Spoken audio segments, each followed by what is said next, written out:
इनके साथ जो भी बच्चे सदस्य आए हैं मंच पे आए। आ जाओ बेटा। सभी जो भी इनके साथ परिवार के सदस्य हैं, छोटे बच्चे, तुरंत मंच पे पहुंचे। इसी श्रृंखला को आगे बढ़ाते हुए गांव की ही ध्यान बहन श्रीमती राखी भट्ट, धर्मपत्नी श्री लक्ष्मी प्रसाद भट्ट जी भी मंच पे पहुंचे। आप इनका तिलक करें। आपका विद्यालय परिवार तुलसी बोर्ड ट्रस्ट तहे दिल से हार्दिक अभिनंदन करता है।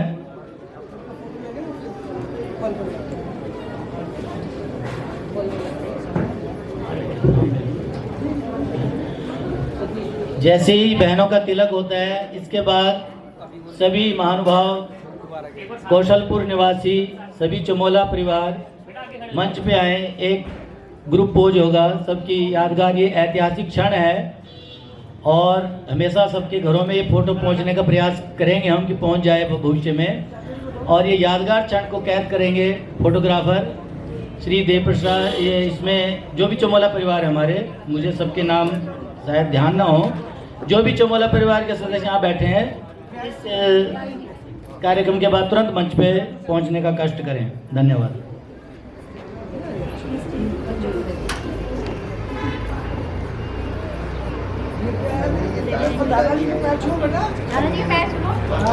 देखो, ये परंपराएं क्यों हम जीवित रखना चाहते हैं, ताकि हमारी संस्कृति अक्षुण्ण रहे, आने वाली पीढ़ियों को पता चले कि सम्मान देना कितना महत्वपूर्ण कार्य है। बसों पे हम अक्सर देखते हैं, यदि दूसरे को इज्जत देंगे तो इज्जत फ्री में मिलेगी। तो जब हम सम्मान देंगे, सर साथ में आने, सम्मान देने की इस परंपरा में प्रिया और साक्षी भी मंच पर पहुंचे। प्रिया, साक्षी दोनों बहनें पहुंचे। मैम इधर देखना एक बार सर, इधर। जैसा हम बोएंगे वैसा काटेंगे, हम अपने नहीं। और यही हमारी भारतीय संस्कृति है। हमारे यहाँ तो कहा गया है, शतेन संकिरा सहस्रेण विकिरा, 100 हाथों से कमाओ, 1000 हाथों से बांट दो। ये हमारी संस्कृति है। सभी कौशलपुर ग्रामवासी मंच पर पहुंचने का कष्ट करें। जी सामने सर, मैम सामने एक बार।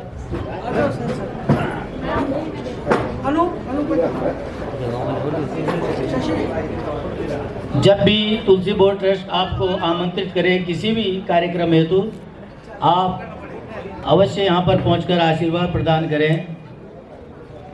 छोटे बच्चे बैठ जाओ आगे। सभी को आशा रहती है कि दूर दूर से जिनको बुलाया गया है वे आए, किसी प्रकार का उनको कष्ट ना हो और बच्चों का उत्साहवर्धन करें।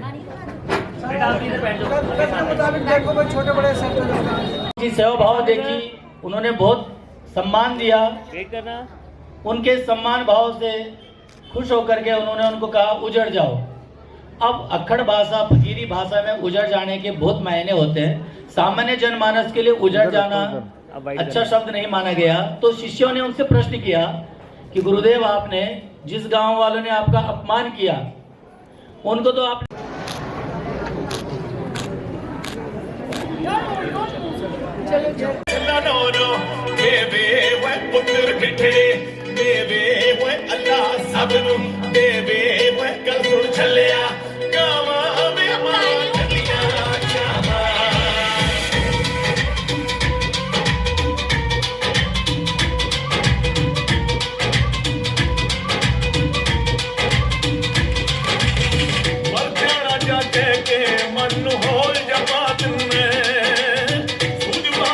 सजना नु सोचा विच बात मैं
मेले नू चलीए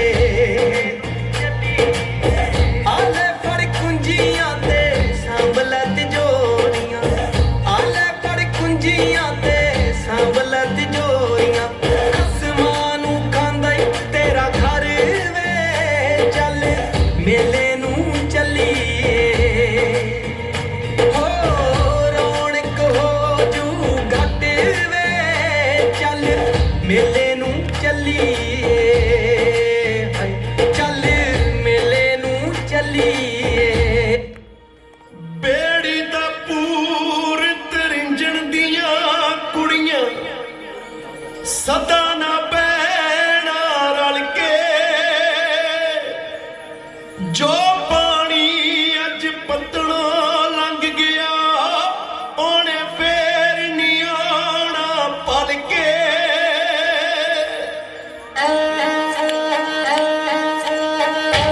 हाँ जी, सभी क्लैपिंग करते रहेंगे।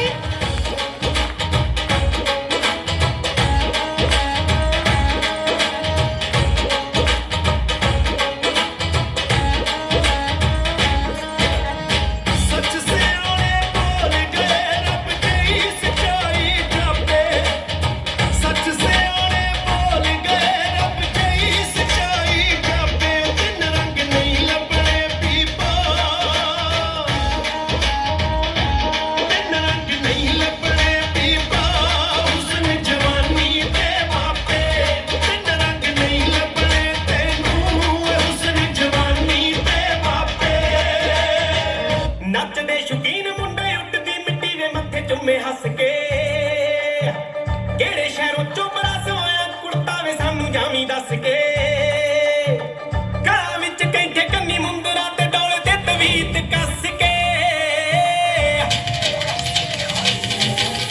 चन्न जहे गब्बरू में पोड़ भंगड़े ते लोकी कहणे आशिके चन्न जहे गब्बरू में पोड़ भंगड़े ते लोकी कहणे आशिके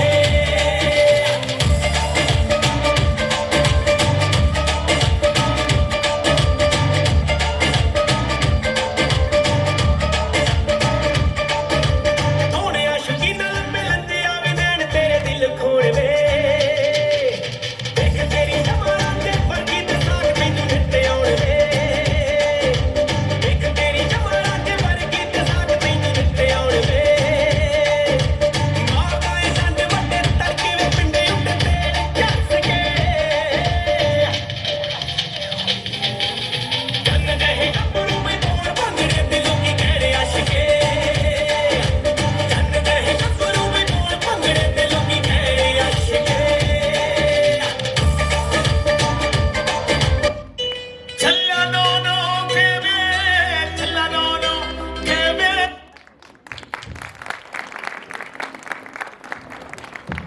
जोरदार क्लैपिंग। कहते सच सियाने कह गए रब जई सच्चाई जापे तीन रंग नहीं लपने पीपा हुसन जवानी ते मापे। बिल्कुल सच्चाई है कि जेड़ा जवानी अपनी बीत आ चुका है ओनू कदी जवानी पूछ के देखो कि जवानी की की कदर है और जिसके माँ बाप जेड़े खो चुके ने उन्होंने पूछ के देखो कि माँ बाप दोबारा जिंदगी च कदी वापस नहीं मिलते। थैंक यू बेटा।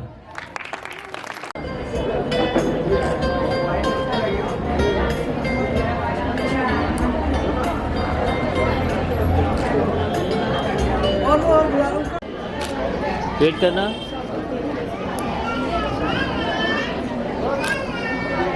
ठीक है, यस लुक हियर, वेट करना sir. Yes ma'am, yes look here, wait करना।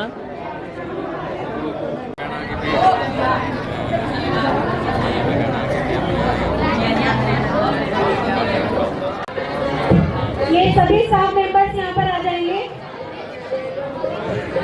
सभी स्टाफ मेंबर्स यहाँ पर आ जाएंगे।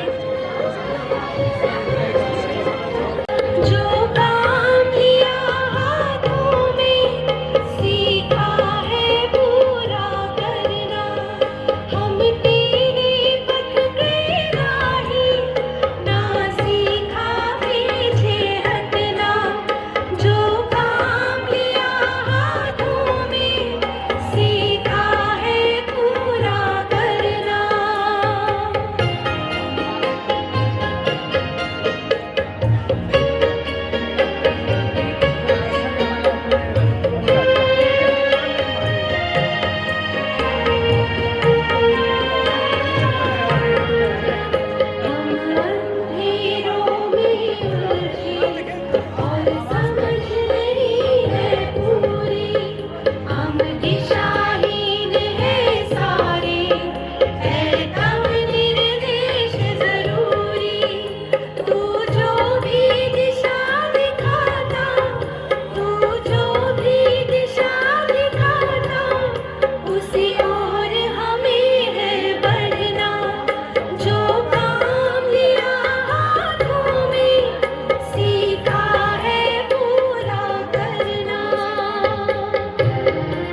हमेशा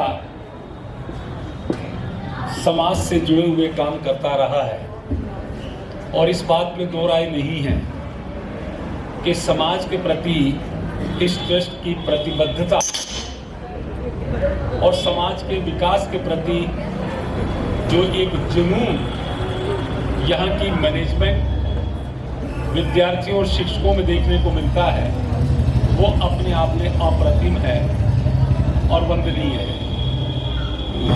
मैडम ने बहुत सारी बातें बताई हैं, मैं उनको रिपीट नहीं करना चाहूँगा। ट्रस्ट का प्रमुख लक्ष्य जो है वो सेवा भाव है। हम जब बहुत छोटे थे और स्कूल में जाया करते थे तो एक वाक्य वहाँ लिखा होता था, शिक्षार्थ आइए और सेवार्थ जाइए। बड़े समय तक वो चीजें वो उक्तियां चलती रही, लेकिन आज उसके मायने बदल गए हैं। शिक्षार्थ आइए और धनोपार्जन के लिए जाइए। और जब लोगों की मानसिकता इस तरह से बदली हुई हो, उस स्थिति में कोई स्कूल भले ही वो छोटा सही, लेकिन एक बहुमूल्य सोच को लेकर चलता है, तो मैं समझता हूं कि वो इंसानियत के लिए भी और समाज के लिए भी और परिवार के लोगों के लिए भी बहुत ही लाभकारी होती है। भविष्य के लिए बहुत ही शिद्दत भरी होती है, संवेदनशीलता से भरी हुई होती है। एक सबसे बड़ा उदाहरण, बाकी बातें लोग कहेंगे कि पहली तो मुबारक, तुलसी बोट ट्रस्ट का स्थापना दिवस आज मनाया जा रहा है और जो पूरे समाज के हित के काम करता हो तो उसके लिए मुबारक सभी को, जितने भी लोग उसके साथ जुड़े हों सबको होनी चाहिए। लेकिन उससे भी अच्छी बात यह है कि आज प्यारी और सलोनी बिटिया प्रांशी का जन्मदिन जो है वो भी मनाया गया। मैं चूक गया, मैं थोड़ा लेट आया, लेकिन केक मैंने खा लिया है प्रांशी। मैं आज सुबह गवर्नमेंट कॉलेज मुस्तफाबाद में था, इसलिए यहाँ आने में थोड़ा लेट हुआ और उन्होंने टॉपिक रखा हुआ था, मुझे बुलाया हुआ था लेक्चर के लिए, विमेन एम्पावरमेंट, नारी सशक्तिकरण। बहुत सारे उसके बीच में उदाहरण होते हैं और आप विद्यार्थियों को और टीचर्स को और पेरेंट्स को ये बात जरूर सीखनी चाहिए कि हम लोग कई बार, धर्म की बात मेरे शिक्षक मित्र कर रहे थे, लेकिन कई बार हम परंपराओं के वशीभूत होकर या परंपराओं को धर्म और प्रचलन मानकर उसके वशीभूत होकर इस तरह के काम करते हैं जो कि मानवता के हित में नहीं होते। जैसे कि हमारे समाज में जो लड़कियों की परवरिश होती है, हम पता नहीं क्यों, भले ही अनजाने में करते हो, हमारी सोच प्रगतिशील हो, लेकिन कहीं ना कहीं अनजाने में भी हम अपने घर में लड़के और लड़की की परवरिश में कहीं ना कहीं भेदभाव कर जाते हैं। हो सकता है आप में से 5, 7, 10% लोग ना करते हो, लेकिन ये कॉमन फिनोमिना है, एक सामान्य सी बात है कि 90% परिवारों के अंदर इस तरह की परंपराएं और इस तरह का वातावरण देखने को मिलता है। लड़कों के जन्म पर मिठाइयां भी बटेंगी, लेकिन लड़कियों का जन्म कब हो जाता है पता भी नहीं चलता है किसी को जो है। तो आज जब हम तुलसी बोध ट्रस्ट के स्थापना दिवस को मनाते हैं तो इन चीजों को हम लोगों को याद रखना चाहिए। और चमोला जी ने ये करके दिखा दिया कि प्रांशी का जन्मदिन भी उसी गौरवान्वित तरीके से मनाया है जिस तरह से परिवारों के अंदर लड़कों के जन्मदिन जो है वो मनाए जाते हैं, यानी कोई भेदभाव उसके अंदर नहीं है। और परिवार का वट वृक्ष यदि इस सोच को लेकर चलने वाला हो तो उसके नीचे शिक्षा प्राप्त करने वाले जितने भी विद्यार्थी और शिक्षा देने वाले जितने भी शिक्षक हैं वो इस सोच के अलंबरदार होते हैं, इस सोच के एम्बेसडर होते हैं, राजदूत होते हैं और इस सोच को लेकर वो आगे तक चलते हैं। तो प्रांशी और उसके माता पिता को मुबारकबाद के साथ मैं आप सब लोगों से भी ये अपेक्षा करता हूं कि स्कूल से जुड़े हुए जितने भी विद्यार्थी हैं वो आज इस सोच को भी अपने साथ लेकर जाएंगे कि एक और जहां तुलसी बोट ट्रस्ट समाज के हित के काम करता है, कोरोना काल में उन्होंने जितने सारे काम किए वो सब मैडम ने आप लोगों को बताया है, मैं उसको दोहराऊंगा नहीं। और इस तरह की सोच को लेकर चलने वाले चमोला जी और उनकी मैनेजमेंट जिसको लेकर चलती है, उस सोच के अलंबरदार बनके, उस सोच का हरावल दस्ता बनके और उस सोच के एम्बेसडर बनके यहाँ के विद्यार्थी यदि जाएंगे तो मैं निश्चित तौर पर इस बात को कह सकता हूँ कि हमारा समाज वो समाज है जहाँ कभी कहा जाता था यत्र नार्यस्तु पूज्यन्ते रमन्ते तत्र देवता। जहाँ स्त्रियों की पूजा होती है वहाँ देवताओं का वास होता है, लेकिन आज ये उक्तियाँ सिर्फ इन्वर्टेड कोमाज में रह गई हैं और स्थितियाँ जो हैं वो बहुत पूरी तरह से बदल गई हैं। लेकिन आप युवा और तरुण यदि इस बात का निश्चय कर लें और शिक्षक यदि इस बात का निश्चय कर लें तो हम दोबारा से पूरा काल वाली अपनी संस्कृति को अपने समाज में लेकर आ सकते हैं। और सही मायनों में मैडम ने एक गीत भी यहाँ पर सुनाया था कि माँ के विषय में, कि माँ जो है स्त्री का सबसे सर्वोत्कृष्ट रूप जो है वो हमारे सामने होता है। तो एक माँ के प्रति हम लोग समर्पित हों, नारी जाति के प्रति हम लोग समर्पित हों, तो आज का जो तुलसी बोध का स्थापना दिवस हम लोग जो मना रहे हैं तो उसकी सार्थकता स्वयं सिद्ध हो जाती है, अपने आप वो सार्थकता सिद्ध होती है। मेरे दोस्तों, जिंदगी में मुस्कुराने के और हंसने के मौके बहुत कम मिलते हैं, लेकिन जब हम मिलजुल कर बैठते हैं, अपने विचारों को एक दूसरे के साथ साझा करते हैं तो बहुत सारी चीजें जो हैं वो हमारे हस्तगत होती हैं, हमें प्राप्त होती हैं, जो अनायास रूप से हमें मुस्कुराने का और जिंदगी में खुशी को संजोने का अवसर प्रदान कर देती है। शायरी की जुबान में कहूँ तो मैं ये कह सकता हूँ कि जरा सी बदगुमानी पर दिलों को तोड़ते हैं लोग, जरा सी बदगुमानी पर दिलों को तोड़ते हैं लोग, दिलों को जोड़ने वाला बड़ी मुश्किल से मिलता है, और उदासी के इस आलम में तबस्सुम ढूंढने वालों यहाँ हंसता हुआ चेहरा बड़ी मुश्किल से मिलता है। लेकिन इस स्कूल के प्रांगण में आप देखेंगे यह अधिकांश चेहरों के ऊपर मुस्कुराहट में देख रहा हूँ। बस इसी मुस्कुराहट को और इसी विचार शक्ति को आप अपने साथ लेके जाएं तो तुलसी बोध ट्रस्ट की यही सार्थकता होगी। धन्यवाद।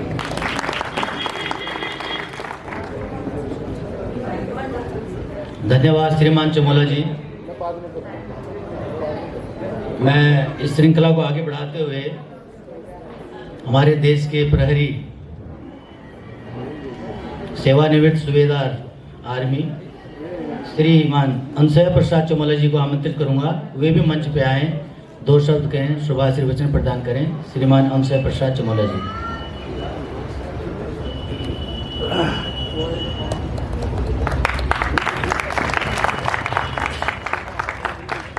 सर्वे भवन्तु सुखिनः, सर्वे सन्तु निरामयाः, सर्वे भद्राणि पश्यन्तु मा कश्चित् दुःखभाग् भवेत्।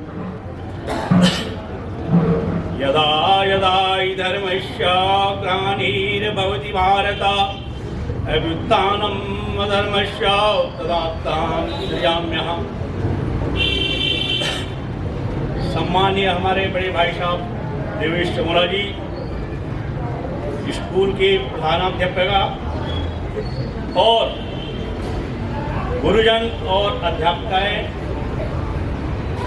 और अन्य स्टाफ, प्यारे छात्र और छात्राओं, यहाँ पर बैठे हुए सभी महान भाव, मातृशक्ति,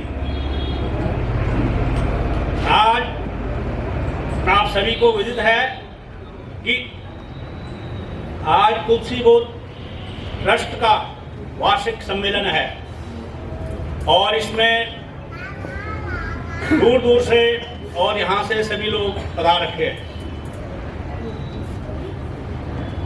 तो भाई साहब से लगातार बात होती रहती है और जब भी मैं गांव में था या कोई सामाजिक कार्य होते हैं तो भाई साहब इसमें बढ़ चढ़ कर भाग लेते हैं। तो इस भावना को देखते हुए और यहाँ पर देख करके जो चीज हमारी बातचीत में होती थी वो एक प्रकार से वर्तमान में ग्राउंड में दिखा है। और मैं भगवान बद्र विशाल से, हमारे गढ़वाल के इष्ट और ग्राम देवता जात देवता से ये कामना करता हूँ कि ये ट्रस्ट दिन दूनी रात चौगनी उन्नति करे। जिस प्रकार से तो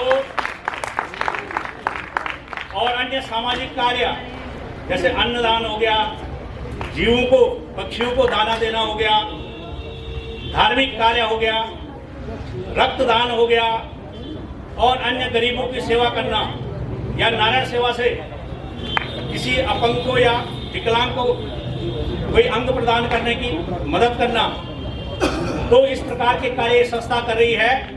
ये हमारे लिए एक प्रेरणा का विषय है और हम लोग इससे एक शिक्षा लें। और भाई साहब का इसमें हम जैसे यहाँ आगे गांव से आए, अड़ोस पड़ोस से आए, उनका इससे और हौसला बढ़ेगा। और मैं चाहता हूँ अगले साल ये संख्या और दुगनी हो और ये संस्था और इससे बढ़ चढ़ कर काम करे। भाई साहब का हमसे जो बातचीत से यहाँ यमुनानगर आए, हमारे दादाजी आपको पता ही है, वो स्वतंत्रता संग्राम से जुड़े हुए थे और उनकी भावना देशभक्ति के लिए प्रेरित थी। और हम लोग रोजगार के लिए गढ़वाल से पलायन हुए हैं, लेकिन वो उस टाइम के ग्रेजुएट थे, हमारे गांव से सबसे पहले ग्रेजुएट थे। मैं पुराने लोगों से सुना, एक इंग्लिश में एक लेटर आया था, वो हमारे गांव से लगभग 50 किलोमीटर दूर था। वहां से आदमी पैदल आके दादाजी के पास आया कि इसमें क्या लिखा हुआ भाई। तब उन्होंने वो पढ़ के उसका ट्रांसलेशन किया। तो वही शिक्षा की डोर है। आज वो यहाँ पर अपने बच्चों को, नाती जो भी संतान है उनकी, जो भी उनकी खानदान है, आज लोग यहीं देश विदेश में उनका नाम रोशन कर रहे हैं। और मैं चाहता हूँ इस चीज को उनके आने वाली भावी पीढ़ी भी आगे बढ़ाए। हमको जैसे सुन के देख के हम लोगों का, गांव वालों का भी इससे हौसला बुलंद होता है।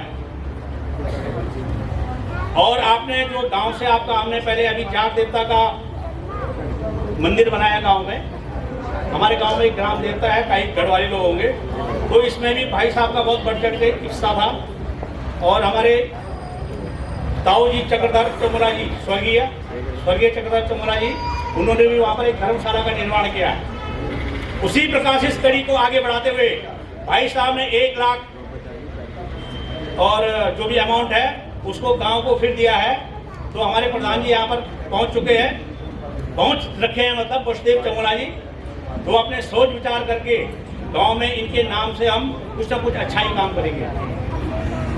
तो मैं ज़्यादा आप लोगों का समय नहीं लूँगा और हमें यहाँ पर आके पूरे ग्रामवासियों की तरफ से और अपने परिवार की तरफ से आपका धन्यवाद करता हूँ। और यहाँ पर हमारी आकर के हमें बहुत खुशी हुई है। जिस प्रकार से मैं अभी पहले गांव में था, अभी देहरादून सेटल हूँ, तो मेरे भाई साहब से बात होती रहती है कि मैं यहाँ पर भी गांव वालों का एक सम्मेलन कर रहा हूँ। तो भाई साहब ने मेरे को और बढ़ चढ़ के बोला, आप क्यों वहीं पे क्यों करो देहरादून, आप ऋषिकेश वालों को बुलाओ, हरिद्वार वालों को बुलाओ और 6 महीने में हम भी आ जाएंगे वहाँ, साल भर में एक बार हम भी आएंगे यमुनानगर वाले। तो इस प्रकार की भावना के हैं। तो ठीक, हमारे बड़े भाई साहब हैं, हमारे मार्गदर्शक हैं और यहाँ पर आके हम लोग बहुत खुशी हुई। और मैं जो पंक्तियाँ सबसे पहले बोली थी, सर्वे भवन्तु सुखिनो, जो गीता का प्रसंग लिया था, तो उसका पूरा शाब्दिक अर्थ भाई साहब आपको ये ट्रस्ट के माध्यम से ये चीज़ दिखाई दे रही है। सबका भला हो और सब खुशहाल रहे, सब आनंदित रहे, ठीक है। और इस प्रकार से महापुरुष इस युग में कभी पैदा होते हैं जब धर्म की हानि होती है। इस प्रकार के महापुरुषों का जन्म होता है। धन्यवाद।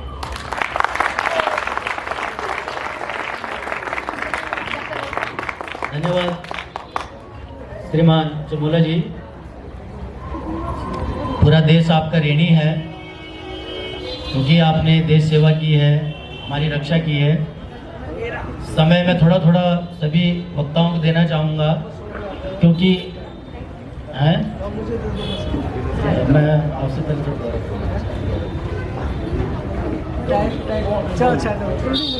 मैं आज इस शुभ घड़ी पर इस गुरुकुल के भावी कर्णधार का शुभारंभ करना चाहता हूँ, आगाज करवाना चाहता हूँ अपने भाषण से।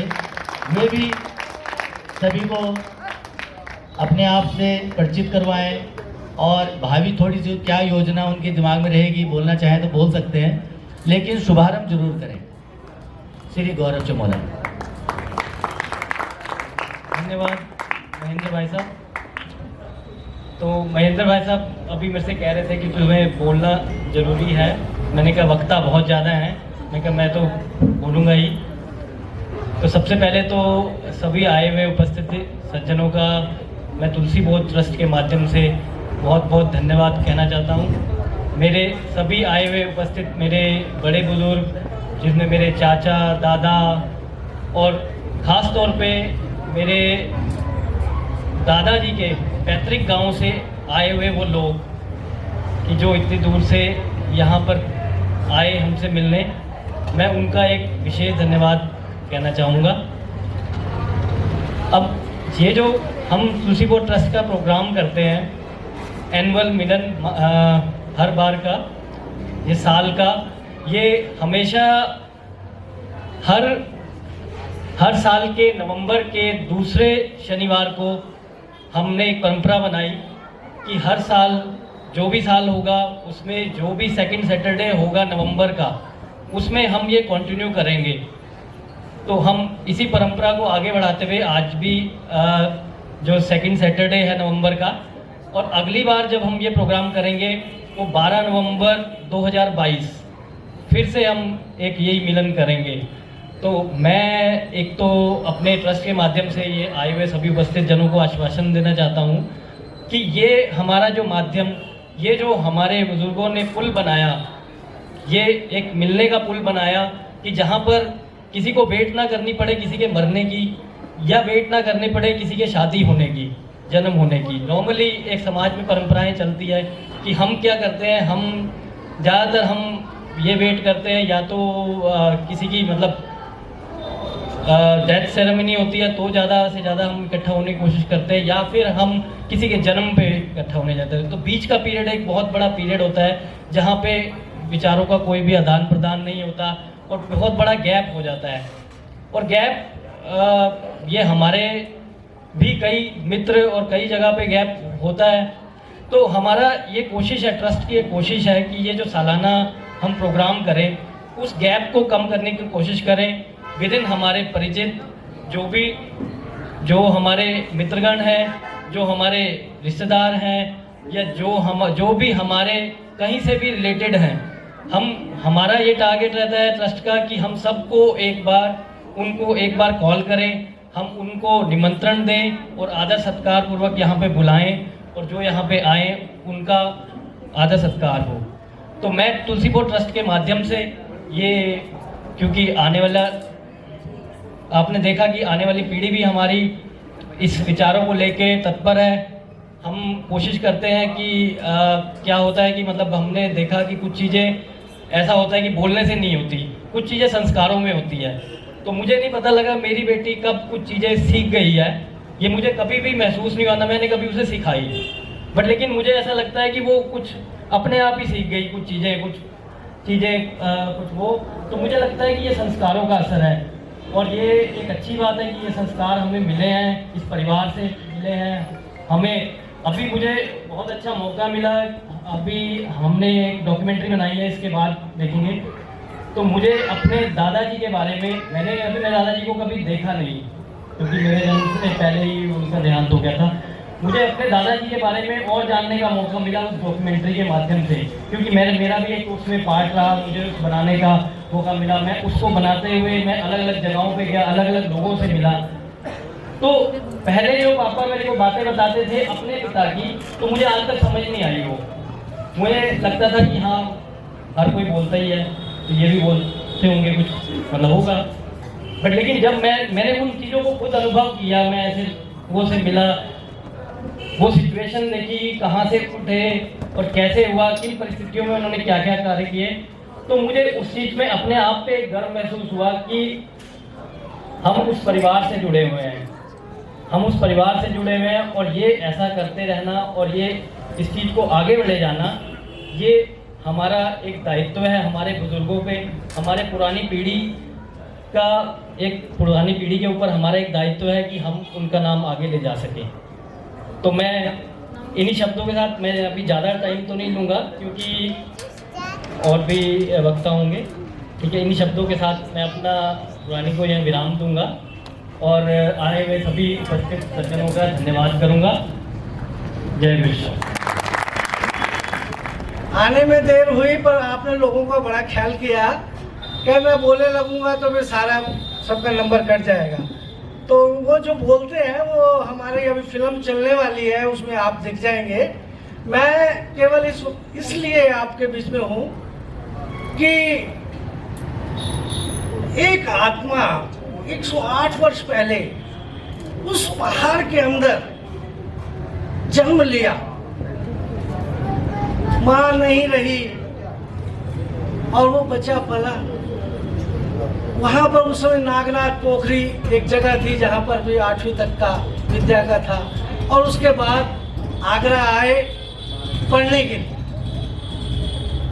गांधी जी के आह्वान पर असहयोग आंदोलन में छात्रों कॉलेज छोड़ो क्योंकि देश आजाद कराना है। उस समय उस आवाज के साथ अपना जीवन होम कर दिया राष्ट्र के नाम। और जब उसकी संतान में, तो जिस समय मैं ऐसा बच्चा था तो उस समय वो जब कोई बात करते थे तो मैं समझ नहीं पाता था। मेरे से छोटा भाई है, वो भी अभी इसमें बोलेगा कि वो उनके अंदर बहुत सी इच्छाएं थी कि मैं यहाँ तक पहुँचा तो ग्राफ और आगे जाए, पर हम उनके समय में ऐसा नहीं किया। जब मेरा बेटा मेरे कहे के मुताबिक नहीं चलता तो दुख तो होता ही है, और अगर चलता है तो खुशी होती है। पर उनके जाने के बाद आज से 48 साल पहले जब पिता इस जमीन से गए, उनको ले जाने वाले मैं भी उनमें पीछे था, तो मैं देख रहा था जिनके पांव हम छूते थे, सारा समाज छूता था, वो जूते उतार के पंडित जी की अर्थी को आगे से आगे ले जाने की इच्छा थी। तब मेरे को पहली बार लगा कि मेरे पिता ही नहीं थे, इसके पीछे एक बहुत बड़ा व्यक्तित्व था जो हमसे इच्छा करता था, पर हम समझ नहीं पाए बालपन। पर जब हम उनकी स्टेज में पहुंचे और वो जीवन शुरू किया, तो मैं सोचता हूँ जो तर्क मैं करता था, अगर मेरा बेटा मेरे से तर्क कर तो शायद मैं भी बर्दाश्त ना करूँ, और उन्होंने वो सब बर्दाश्त किया। और बर्दाश्त करने के बाद एक ही बात कहते थे, बेटा मैं तो हमेशा तेरे साथ थोड़ी रहूँगा, छोटे भाई बहन होंगे, तेरे बच्चे होंगे, उनके साथ अच्छा कर, जैसा तू अच्छा कर सकता है। तो मुझे याद है कि पेपर में से नौकरी छूटकर शुगर मिल में लगा, तो मेरी ड्यूटी होती थी रेलवे विभाग के अंदर, वर्मा जी जानते हैं। तो वहाँ पर बड़े बड़े किसानों के ड्राइवर आते थे और वो अपना काम कराने के लिए चाय पिलाते कि हमारा काम जल्दी हो जाए, हमें कोई रोके ना टोके ना। और बड़े बड़े परिवार, राजपूत परिवार वो आते थे, डिक्का कमालपुर है यहाँ पे राजपूत थे, और वो बड़े बदतमीजी से बोलते थे, उन्हें ये लड़का को बैठा दिया यहाँ पर। तो उस समय के जो सुपरवाइजर थे वो फादर के टाइम के, अरे आप जानते नहीं ये वो पंडित जी का लड़का है। जैसे ही उन्होंने पंडित जी का लड़का एकदम इतना पगड़ीधारी और खड़े हो गए और हाथ जोड़ने में लगे, कहने लगे पंडित जी नहीं रहे, पर बेटा आज के बाद कभी भी तुझे किसी चीज की जरूरत हो, हमारे द्वार तुम्हारे लिए खुले। अब मुझे ये बताइए कि जो मौके के अफसर को गाली दे रहा है और मेरे पिता रहे नहीं, उनके लिए हाथ जोड़ के खड़ा है किया कि जो चाहिए जैसा चाहिए मुझसे ले ले, मैं तेरे लिए, क्योंकि उन पिताजी की वजह से मेरा विवाह का समय आया। हम कैसे थे हमें पता है, राजनीति के चक्कर में कहाँ तक ससुर जी से मुलाकात हुई तो एक ही बात हुई कि भाई लड़का कैसा, लड़की कहते नहीं मैं कुछ नहीं जानता। अगर ये उस परिवार में, तो मेरे जो परिचित और परिचय कराने लगे, इनकी कोठी है, इनका ये है, इनका वो है, कहने लगे अगर वो परिवार मेरा रिश्ता कबूल करता है, मेरी बेटी को कबूल करता है, तो मैं किसी कोठी और उसकी नहीं। अगर बेटी के भाग्य में सुख होगा तो कोठियां खड़ी हो जाएंगी, हाँ वो परिवार मेरी लड़की को सही करे। तब पता लगा मेरे पिता की कीमत क्या है। तो मुझे आश्चर्य हुआ कि जहां पर भी गए, ये बेटी गरिमा को छोटी सी को लेकर हम एक मंदिर में, कार्तिक स्वामी के मंदिर में जा रहे थे, तो ये हिंदी बोलती थी और वहां पर कुछ लोग बैठे किनारे पर, सड़क पे बैठे, वो कह रहे गरिमा को देखकर, बेटी को देखकर, कह रहे ये जो देसी लोग हैं, ये देवता तो लोकल है, ये यहाँ कैसे है, ये क्यों आ रहे हैं यहाँ पर? तो क्योंकि मुझे तो गढ़वाली समझ आती थी, तो मैंने कहा कि क्यों, हमारा भी तो देवता है। कहने लगे तुम तो यहाँ के लगते नहीं हो, पंजाबी, पंजाब के रहने वाले हो। तो मैंने फिर बताया कि यमुनानगर से मैं, कहते वहाँ तो एक मैनेजर साहब हुआ करते थे और हम उनके घर पहुँच जाते थे, यहाँ से लकड़ी का काम होता था तो लकड़ी के वो लेके जाते थे। तो उन्होंने जब ऐसा कहा तो वो ये बेटी एकदम बच्चा थी, कहने लगी पापा ये दादाजी को ये जंगली लोग कैसे जानते हैं, ये तो जंगल के रहने वाले लग रहे हैं। तो एक आनंद की अनुभूति, उन्होंने अपना जो जीवन जिया उसको न्याय दे सको। आज उस मंदिर के लिए महेश और दूसरे अनूप वगैरह जो भाई लोग आए हुए हैं, ये वहां पर बड़ी मेहनत करते हैं, उस गांव के अंदर कुछ बनाना चाहते हैं। अब हमने यहाँ कितना बना लिया, क्या बना लिया, किसमें जाएगा, ये सबको पता है। पर उस देवता का जिसके कारण हमारा गांव बसा, अगर उसके लिए कुछ हम में यहाँ से मेरा अंशदान जाएगा तो ये उन पे एहसान नहीं है, ये मेरे पर उनका एहसान है कि वो उस पैसे से वहाँ पर कोई ऐसी चीज यादगार खड़ी करे ताकि आने वाली पीढ़ियां उस रास्ते पे चल सके। इतना मैं कहूँगा, जूता किसी कंपनी का पहन लो, जब चलने लगेंगे तो राह में कहने को कहोगे बाटा का, फलाने का कोई जूता है, पर जिस समय रास्ते में जाएंगे कुछ कंकर उसके अंदर आना जरूरी है। रोड पे कंकर आएंगे तो जूता कंपनी को कोसना या उसको कोसने से नहीं बनता। आगे बैठिए, जूता खोलिए, कंकर निकालिए और अपना मार्ग आगे चलिए। तो जब मेरे स्टाफ मेंबर्स मेरे इस भाग दौड़ में परेशान भी होते हैं, कई बार कहते हैं ये पता नहीं क्यों ऐसा करते हैं, कहाँ से कहाँ जोड़ते हैं, तो मैं उन्हें एक ही बात कहता हूँ कि जीवन के अंदर ये नहीं तय था कि आपने स्कूल में नौकरी करनी है, और मुझे नहीं था ऐसा करना, मैं तो कहीं और ही की लाइन में था और कहीं से कहाँ पहुँच गया। तो अब आप और मैं मिलकर इस समाज को क्या दे सकते हैं, एक ऐसा प्रयास करिए। और जो ये टीचर्स ने बताया, ये प्रयास है, प्रयास के अंदर बार बार कमियां आएंगी, उन कमियों को दूर करने का हम प्रयास करेंगे। मेरे पिता की याद में जो मैंने बेटे से, परिवार से कहा कि मैं न्याय कर सकूं, मैं अपनी आत्मा को ये कह सकूं कि वो दिव्य आत्मा जहां भी हो मैं उसका अंश हूं, और मैं अपने सभी साथियों से, अभी आप देखेंगे बंसल जी, हमारे बी मदन मोहन जी और दूसरे तीसरे जितनों के साथ मैं जीवन में काम कर रहा हूँ, परशुराम वर्मा जी, वो अभी जो ये कहानी है क्योंकि अब अंधेरा हो गया जिसकी हमें इंतजार थी, और वो फिल्म शुरू होगी, मैं और आप तो फिर मिलते रहेंगे और बहुत कुछ कहेंगे। धन्यवाद आप सबका मेरे यहाँ घर पधारने के लिए, इस ट्रस्ट को आशीर्वाद देने के लिए। सबसे बड़ा आशीर्वाद अपने समय का दान, और आपके समय देने से इन विद्यार्थियों का, मेरे स्टाफ का और मेरा हौसला बढ़ता है। मैं इसके लिए आपको फिर एक बार नमस्कार करता हूँ। धन्यवाद।